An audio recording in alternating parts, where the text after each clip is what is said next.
Assalamualaikum guys, welcome back. So today video aku nak share dengan korang satu device yang aku rasa gempak gila. Lagi-lagi pada korang yang suka ambil gambar, tak kisahlah apa-apa momen sekalipun, family ke, travel ke, ataupun korang yang suka buat konten macam aku contohnya kan. Memang banyak video yang aku rakam menggunakan phone, kamera, file jangan cakap banyak gila, gambar lagi lah macam-macam kan. So device ni adalah dia punya solusi. Senang kata device ni dia macam cloud ke memang cloud? Cloud lah kot.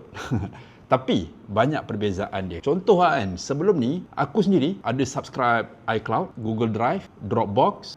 Tiga ni lah yang aku pakai. Dan semuanya different punya purpose. Contohnya macam Drive, aku banyak simpan gambar dekat dalam tu.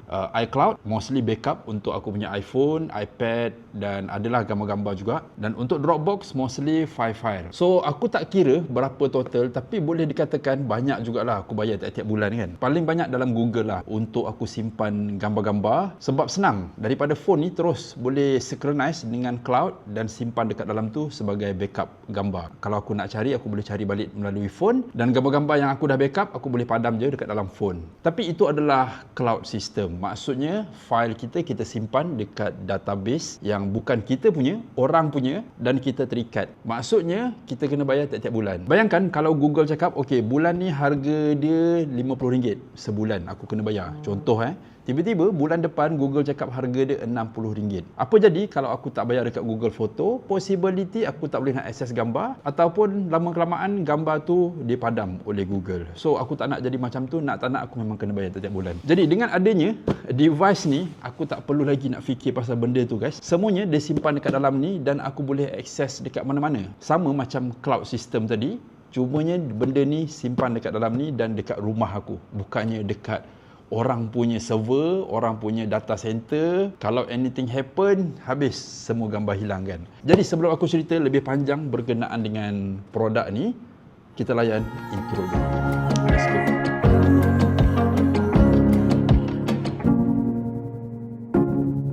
By the way, device ni guys, aku dah pakai hampir sebulan. So apa yang aku kongsikan dekat dalam video ni adalah based on pengalaman aku sendiri dengan produk ni hampir sebulan. So ini dia Synology B Station Plus 8TB. Masa korang nak beli tu, dia ada dua model tau. Korang jangan silap. Dia ada Synology B Station, yang tu biasa punya 4TB. Yang ni dia ada Plus, berkapasiti 8TB. Dan dalam ni korang akan dapat semuanya, termasuklah dia punya power cable, LAN cable dan juga satu kad macam ni. User manual, korang kena scan QR ni untuk baca. Dan bahagian belakang ni pula ada satu QR kecil dan juga serial number. Ini penting masa korang setup nanti. Dan nak setup dia guys, seriously memang mudah gila. Aku rasa semua orang boleh dan itulah purpose dia buat device ni sebenarnya. Korang tak perlu nak jadi pakar IT pun. Just plug and play. Settle. First, korang just sambungkan je dia punya power cable. Kedua, korang just masukkan LAN cable, sambung dekat korang punya router. Macam aku letak dekat atas meja ni, bawah ni router aku. So device ni dia akan sentiasa connect dengan internet untuk korang akses. Macam cloud,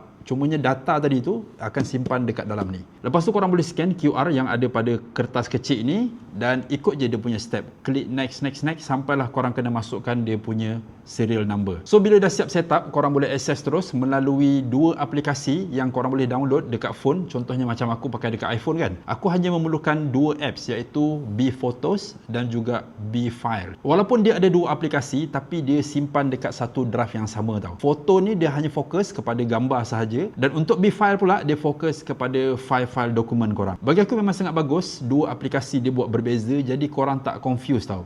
Macam aku sendiri pakai, aku dah tahu dah kalau aku nak access file, aku masuk dekat B File. Kalau aku nak cari foto, aku akan masuk dekat B Photo. Kalau korang pakai dekat komputer, tak kisahlah sama ada Mac ataupun Windows, korang boleh download dia punya apps. Korang just follow dia punya installation setup. Nanti bila siap, dekat tepi ni guys, ada B Station. So daripada sini, korang boleh access macam-macam file. And korang boleh drag je file masuk dekat dalam ni, boleh terus buka, edit, dia akan terusin dekat dalam B Station. And satu lagi, kalaulah datang korang sebelum ni banyak simpan dekat Google Drive ataupun Dropbox, korang boleh migrate terus simpan dekat dalam B Station ni. Okey, ada dua benda yang aku nak fokus sekarang ni, iaitu B Files dan juga B Photo. Okey, first kita pergi kepada B Files dulu. Kalau korang tengok dekat dalam B File ni, dia lebih kurang macam Google Drive. Kat dalam ni korang boleh create folder, create file, korang boleh share. Sama, cumanya yang beza dia macam aku cakap tadi lah, device ni simpan dekat rumah, bukannya dekat luar.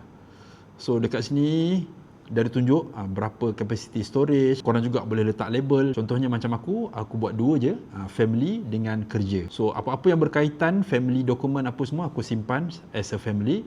Untuk dokumen-dokumen kerja aku simpan dekat dalam work punya folder. Dan untuk B-Photos pula, kalau korang tengok dia macam Google Photo lebih kurang. Tapi apa yang bestnya guys, setiap kali korang scroll tu, korang tak rasa pun gambar tu jauh. Ialah sebab sebelum ni kalau kita simpan dekat dalam cloud, korang tahu gambar tu sebenarnya di backup dekat somewhere yang korang sendiri pun tak tahu jarak dia. Tapi bila aku scroll macam ni, aku tahu gambar-gambar ni semuanya dekat je.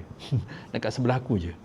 So aku rasa selamat. Dan dia auto backup tau guys. Bila korang buka B-Photo dan korang connect wifi, dia akan auto backup. Dan yang bagusnya lagi, bila korang klik dekat backing up now ni, korang boleh enable focus backup. Nanti screen ni dia akan jadi hitam macam ni. Korang tak payah nak sentuh apa-apa, korang biar je.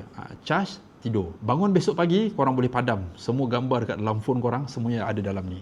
Dan korang boleh access anytime. Korang boleh share anytime. Dan semuanya selamat. Ini adalah gambar-gambar yang aku ambil bulan Mei sahaja. Memang banyak gila.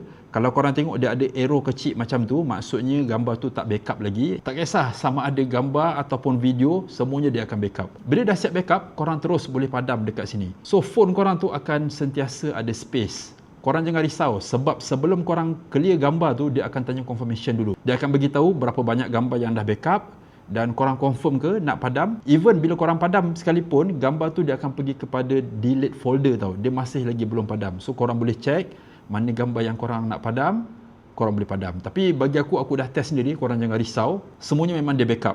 So aku delete sekalipun, aku tak kisah. Memang aku rasa seronok gila sebab phone aku punya storage memang dah banyak sekarang ni. Semuanya aku dah transfer dekat dalam B-Station. So kalau korang tengok dekat dalam album, dia ada recently add, dan apa yang paling aku suka sekali adalah people. Device ni dia ada AI dia sendiri yang akan organize ikut muka.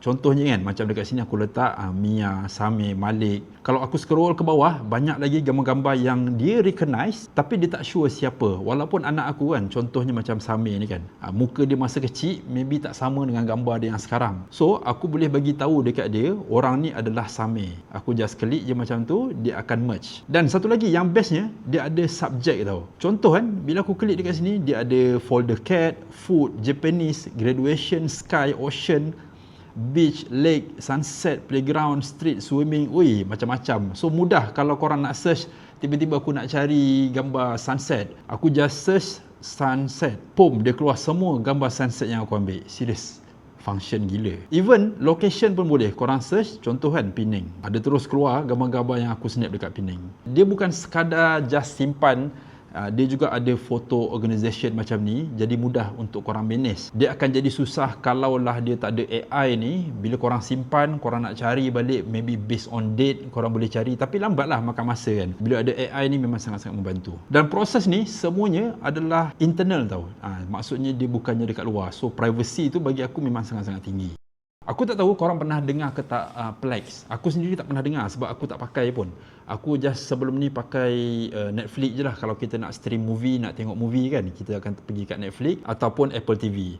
Tapi untuk device ni, dia ada aplikasi Plex. Tapi fungsi dia lebih kurang macam Netflix. Korang simpan movie dekat dalam ni. Apa-apa movie sekalipun, korang download ke, korang simpan ke, dan korang install Plex dekat phone ataupun dekat kereta korang ataupun dekat iPad. Korang boleh stream movie tersebut dekat device korang dalam ni.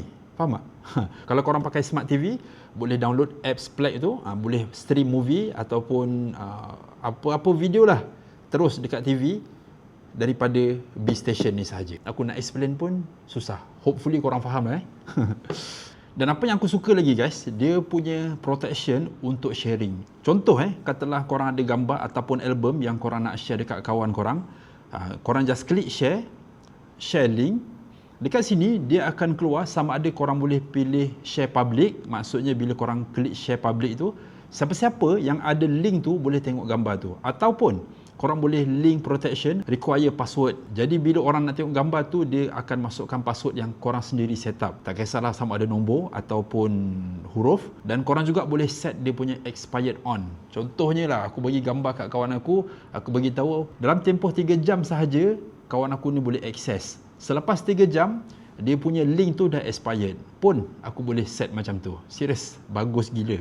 Dan fungsi ni seriously memang sangat-sangat membantu dengan cara kerja aku. Contoh lah, aku dah buat satu video sebelum aku publish, aku nak tunjuk dekat klien. Jadi apa aku buat? Aku buat link dan aku share link tu, so klien tadi boleh akses file tersebut dan dia boleh tengok dulu skrip aku, video aku macam mana kan. Dan dia sahaja yang boleh akses. Dan satu lagi, kalau korang ada team yang besar nak buat file sharing pun bagus. Satu lagi yang bagusnya, produk ni korang boleh share sehingga 8 orang maksimum. Dan setiap orang dia boleh akses file dia sendiri, ruangan dia sendiri. Walaupun device ni ada dekat rumah aku, contoh lah, bini aku dia ada akaun dia sendiri, apa yang dia simpan, gambar dia ke, data dia ke, aku tak boleh nak tengok, melainkan kalau dia benarkan, dan dia pun tak boleh nak akses file aku, melainkan kalau aku benarkan. Walaupun kapasiti dia besar, bukan korang saja boleh pakai, korang boleh share dengan ahli keluarga. Up to 8 orang. Dari segi security, korang jangan risau, device ni dia ada snapshot restore. Contoh lah, kalau korang tersalah padam, sedangkan file tu file penting. Bila korang terpadam, dia akan simpan selama 30 hari. Okay, lepas tu korang boleh recover balik lah. Dan yang keduanya, korang juga boleh backup external. Sebabnya dekat belakang ni, dia ada USB-A ataupun USB-C. Kalau korang ada external hard disk, korang boleh sambung je dekat sini untuk backup 8TB ni. Tapi make sure size dia pun kenalah sama.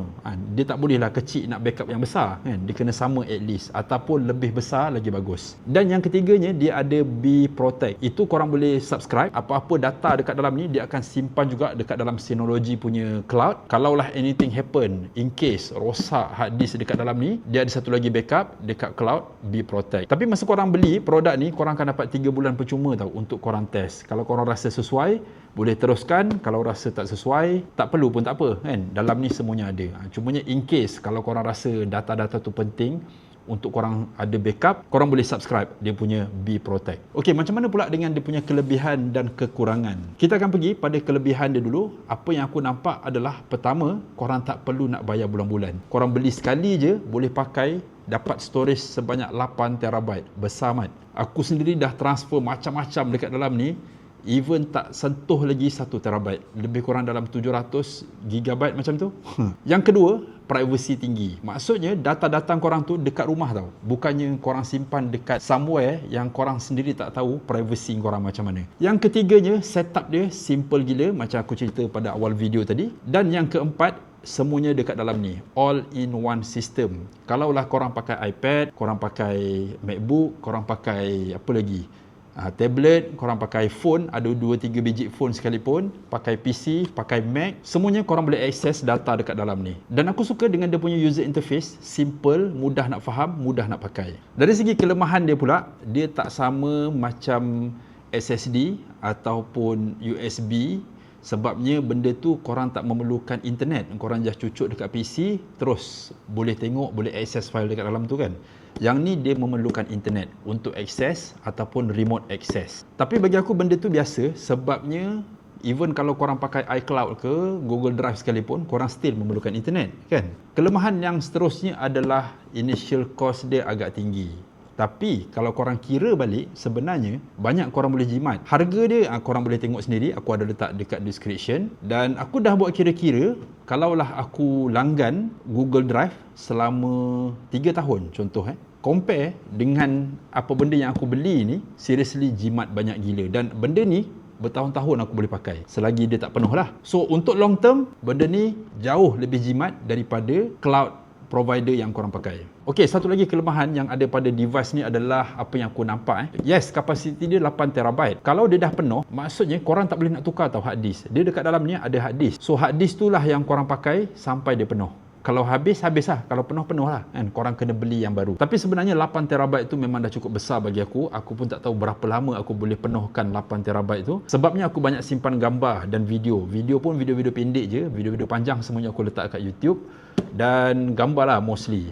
Bagi aku itu tak adalah masalah sangat. Tapi kalau korang yang jenis heavy user, korang kena tahulah benda tu. Dia tak boleh nak replace dia punya hard disk. Dan satu lagi, maksimum dia 8TB. And kalau korang memerlukan lebih daripada tu, aku rasa korang boleh pergi kepada Synology punya produk lain. Sebab Synology ni korang tahulah, dia banyak fokus kepada storage macam ni kan. So apa yang aku boleh rumuskan, kalau korang jenis banyak file ataupun selalu bayar cloud and nak control data sendiri, device ni memang korang patut ada. Aku ada letak link dekat description, link pembelian ataupun link official diorang punya produk. Korang boleh baca sendiri dia punya spek, dan kalaulah dalam video ni ada beberapa benda tutorial yang korang tak dapat and korang nak tahu lebih lanjut, korang boleh search je dekat YouTube ni. Banyak. Aku sendiri masa nak set up benda ni adalah beberapa benda yang macam dalam fikiran aku macam mana nak buat. So aku just search dekat YouTube, memang banyak gila orang buat. Even daripada Synology ni pun ada dekat YouTube. Yang bagusnya video-video dekat YouTube tu dia spesifik dengan topik apa yang korang nak tahu